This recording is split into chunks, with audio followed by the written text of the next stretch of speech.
తాకట్లో ఉన్న మీ బంగారాన్ని విడిపించి ఆ రోజు ఆన్లైన్ రేటుకి కొంటాం. Sharma gold company.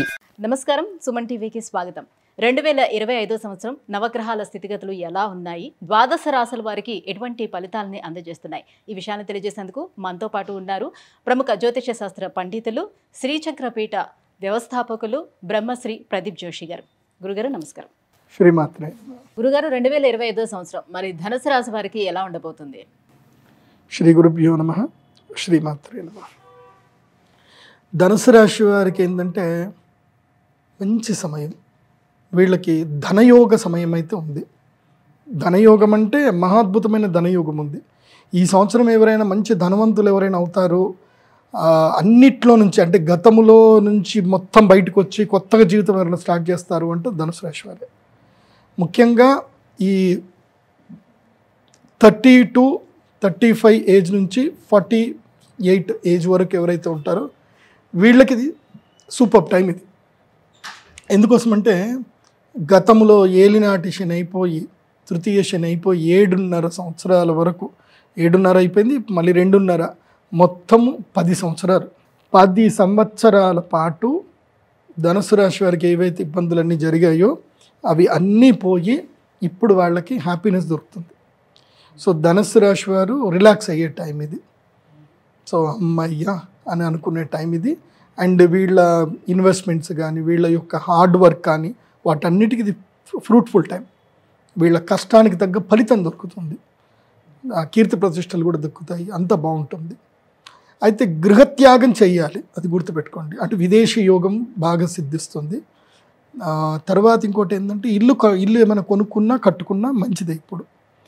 కాకపోతే ఏంటంటే ఒకటి, ఈ ఉమ్మడి కాపురంలో మాత్రం కొన్ని చిచ్చులు అవుతాయి. ధనుసు రాశిలో ఎవరైతే ఉమ్మడి కాపురంలో ఉంటారో వాళ్ళకి మాత్రం సపరేట్ కాపురం పెట్టాల్సిన పరిస్థితులు వస్తాయి. అది కూడా మంచిదే, పెద్దగా ఇబ్బంది ఏం కాదు. కొంచెం అమ్మ నాన్నకి దూరం అవ్వడము అట్లా జరుగుతుంది. అది కూడా పెద్దగా నష్టం ఏం లేదు, బట్ ఇట్స్ ఓకే. లైక్ స్థిరాస్తుల విషయంలో ఏమైనా చిక్కులు చికాకులు ఉంటాయి, వాటి అన్నిటి నుంచి వస్తాయి. అది మంచిదే, కాకపోతే వాటికి మంచి రిజల్టే వస్తుంది. కొంచెం బాధ అనిపిస్తుంది కానీ మంచి రిజల్టే వస్తుంది. దీనివల్ల పెద్ద నష్టం ఏం లేదు. వాహనాలు కొనుక్కుంటారు, స్థిరాస్తులు కొనుక్కుంటారు. కొంచెం ధనుసు రాశి వారికి మంచి సమయమే, మరి అంత అనర్థం కాదు. కాకపోతే స్టార్టప్స్ పెట్టండి, బిజినెస్ చేయండి.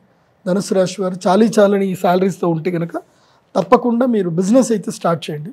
మీకు దగ్గర డబ్బులు లేకపోయినా పానీపూరి అయినా స్టార్ట్ చేయండి.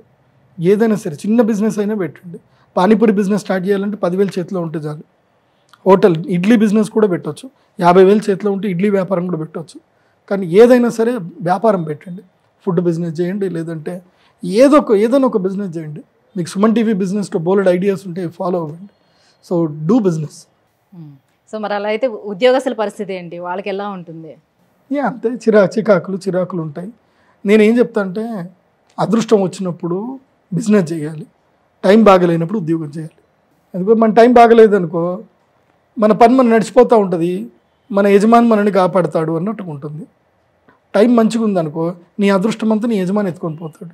సో వీళ్ళు తెలివితేటలు అవన్నీ కూడా సంస్థకు ఉపయోగపడతాయి అన్నట్టు. సో మరి ఇంకా వీళ్ళు ఎటువంటి పరిహారాలు పాటించాలంటారు? వీళ్ళు ముఖ్యంగా ఈ ఏదైతే కనుక అక్షయ తృతీయ వస్తుందో, వసంత పంచమి వీళ్ళకి పెద్దగా యూజ్ ఏం లేదు. మామూలుగా అమ్మవారి పూజ చేసుకోవచ్చు వసంత పంచమి. కానీ అక్షయ తృతీయ వీళ్ళకి చాలా కీలకం. ఎందుకోసం అంటే గురువు మారే సమయానికల్లా వీళ్ళు లక్ష్మీ యోగ సిద్ధికి కమలాత్మక యాగం చేసుకుంటే వీళ్ళకి మేలు జరుగుతుంది. అండ్ వీళ్ళు కూడా తప్పకుండా వారాహిమాల అని ఒకటి దొరుకుతుంది.